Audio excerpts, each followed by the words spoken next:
एक रात जिसने सब कुछ बदल दिया। उत्तर प्रदेश का एक छोटा सा गांव रामपुर, दिखने में आम लेकिन रहन सहन में बेहद अलग। यहाँ के लोग सुबह सूरज के साथ उठते, खेतों में काम करते और शाम होते ही अपने घरों को लौट आते।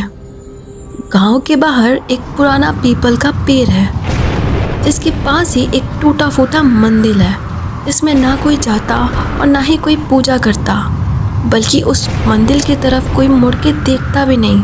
लेकिन जो चीज़ इस गांव को सबसे ज़्यादा अलग बनाती थी वो था हर रात 8 बजे के बाद का आतंक।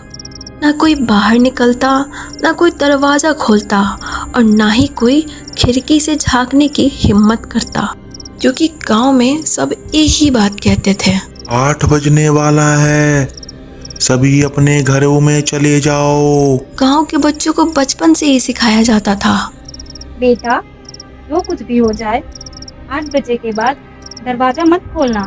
किसी की तबीयत खराब हो, खेत में कुछ भी गिर जाए या बाहर कोई पुकार रहा हो, कभी मत जाना। कई सालों से ये सिलसिला चलता आ रहा था। गांव के बुजुर्ग बताते थे कि यह सब एक बसिंदे की आत्मा की वजह से होता है। कहते थे कि वो आदमी कभी इसी गांव का रहने वाला था और उसका नाम रघु था। रघु मंदिर का पुजारी हुआ करता था, बहुत ही साधारण शांत स्वभाव का और सबका भला चाहने वाला। लेकिन उसे गांव के जमींदार ने झूठे आरोपों में फंसाकर बदनाम कर दिया। रघु को चोरी, तंत्र मंत्र और लोगों के बच्चों पर बुरा असर डालने का दोषी ठहराया गया। सभी गांव वालों ने रघु को मंदिर से बाहर निकाला।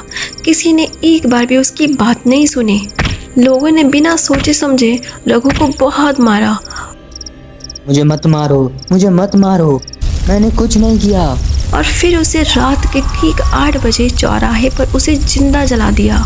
मैं फिर वापस आऊंगा, मैं आऊंगा वापस।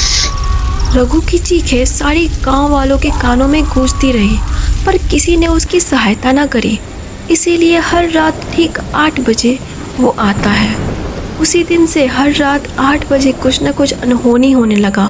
कभी किसी का बच्चा गायब हो जाता, कभी किसी के दरवाजे पर खून की लकीर मिलती, कभी कोई रातों रात पागल हो जाता। धीरे धीरे लोगों ने रात 8 बजे के बाद खुद को बंद करना शुरू कर दिया।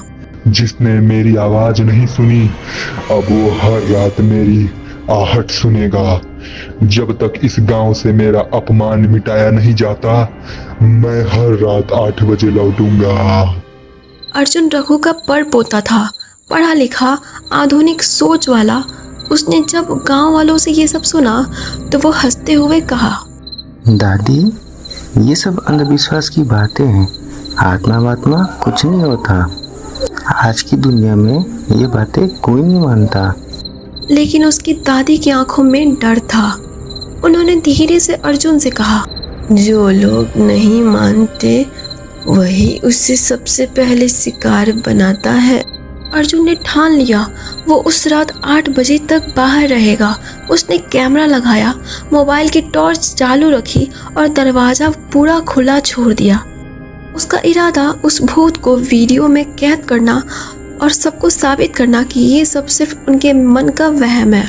घड़ी की सुई धीरे धीरे 8 बजे की ओर बढ़ती रही। बाहर हवा की आवाज़ धीमी होने लगी। कुत्ते जो दिन भर भौंकते थे एकदम चुप हो गए। 8 बजे मंदिर की टूटी घंटी अपने आप बजने लगी और तभी अर्जुन ने देखा गांव के पुराने कुएं के पास एक काली परछाई उठ रही थी। वो परछाई इंसान की तरह दिखती थी, लेकिन अंधेरा होने के कारण अर्जुन उसे ठीक से देख नहीं पा रहा था। उसकी आंखें जलती हुई अंगारों जैसी थी और वो जमीन से कुछ इंच ऊपर तैर रहा था। अर्जुन का शरीर एकदम जड़ हो गया। अर्जुन ने दरवाज़ा बंद करने की कोशिश की, लेकिन दरवाज़ा जैसे किसी ने पकड़ रखा था। एक चोर की ठंडी हवा घर के अंदर आई। तेरी मौत मेरे हाथ लिखी है। फिर अचानक अर्जुन की चीखें सुनाई दी। अर्जुन की चीख पूरे गांव में गूंजी, लेकिन कोई भी बाहर नहीं निकला। ना किसी ने दरवाज़ा खोला और ना कोई खिड़की। रामपुर गांव ने अर्जुन को खो दिया। वो जो हंसते हुए आया था अब एक भयानक याद बन के रह गया।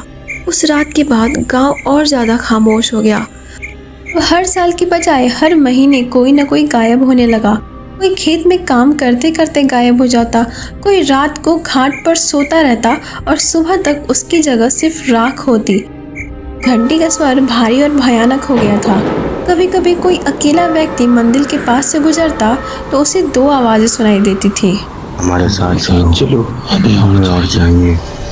हमारे साथ चलो, हमें और चाहिए। धीरे धीरे लोगों का गायब होना बहुत तेजी से बढ़ गया। गांव वालों को अपनी गलती का एहसास हुआ। मुनीम जी, हम लोगों को रघु की बात सुन लेनी चाहिए थी। अगर हम लोगों ने उसकी बात सुनी होती तो आज ये सब ना होता। हमारी उसी करने का आज हमें ये फल मिल रहा है कि हमारे अपने ही हमारी आंखों के सामने एक एक करके अलग हो रहे हैं और हम कुछ भी नहीं कर पा रहे हैं, बस हाथों में हाथ डाले बैठे हुए हैं। मैं तो अपने जिगर के टुकड़े अपने अर्जुन को खो चुकी हूँ। अगर आप लोग भी अपने बच्चों को और अपने परिवार को अपने आँखों के सामने यूँ मरता नहीं देखना चाहते, अभी भी वक्त है मुनीम जी। हमें ये गलती सुधार लेनी चाहिए और रघु से माफ़ी मांग लेनी चाहिए। तुम सही कह रही हो ताई, हमें उसकी बात सुननी चाहिए थी, पर अब जो हो गया सो हो गया। अब होने को कैसे रोका जा सकता है, पर अब अपनी गलती सुधारने की बारी है। देर से ही सही, लेकिन गांव वालों ने अपनी गलती को सुधारा। गांव वालों ने रघु के सम्मान में रघु का एक मूर्ति बनाया और फिर रघु ने गांव वालों को परेशान करना छोड़ दिया और उसे मुक्ति मिल गई।